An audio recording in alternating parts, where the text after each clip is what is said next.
What's up, everybody? Welcome to Podcast Now. I'm Alex, and in this video, I want to talk a little bit about Intergalactic The Heretic Prophet. And for all of the back and forth that goes on with this game, this is primarily a discussion based off of the combat and some of the gameplay systems. And I feel this is really where I think this game might surprise because, last was part 2, obviously divisive game. I just replayed it, a few weeks back, and the gameplay is something that I feel like most people can probably agree shines. And you think to Uncharted, and you think to Jack and Daxter, you think to Crash Bandicoot. I mean, there's always actually been some really magical gameplay elements in their games. And when it comes to this game, there's been so much noise with The Last was Part 2, and then, the premiere or reveal trailer for this game. I just feel like not a lot of people are thinking about what this game might actually play like. Neil Druckmann's talked about that he feels like really good about it. And, we've heard in the past, this not necessarily comparison, but we know his love for like From Software and some of the ways of not just their storytelling, but also their gameplay mechanics. So this shouldn't come as too much of a shock. And this is, I think, a few days old, by the way. This isn't necessarily new. There was a job posting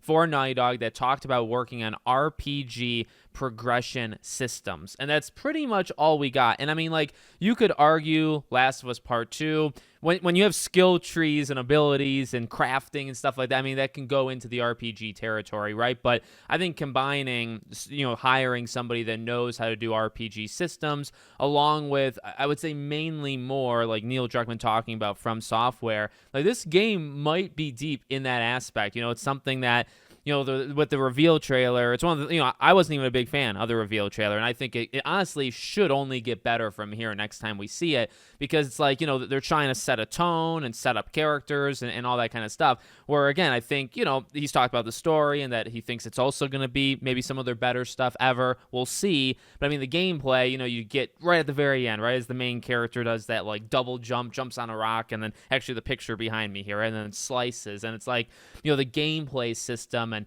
how dodging or blocking or parrying, if it's going to have some of that. Like, is it going to be like a Stellar Blade type thing, or maybe a little bit more From Software? I mean, like, there's so many From Software type clones, and there's games that try to like carve out their own path. And then, like, Naughty Dog's not going to just like flat out copy. They are innovators in a lot of ways. So it's like, okay, what kind of thing can they bring to the table, right? And then RPG, I guess like God of War, started to incorporate those elements with 2018 and then Ragnarok. So, it might not be anything literally groundbreaking, but I think, again, when I think of this game, like, yeah, you think of the noise and you hear the noise and you hear the noise. Last was Part 2, but one of the things probably the thing I am most interested in with this game is how it's actually going to play. When we actually get to, the story is going to be the story, and I'm sure millions, I was going to say thousands, that's too small, millions of people, including myself, will have a take on that. But I think that they can really surprise people, because I think people are kind of focused on different things. I think the gameplay can really stand out. So, and I'm sure we'll be talking about this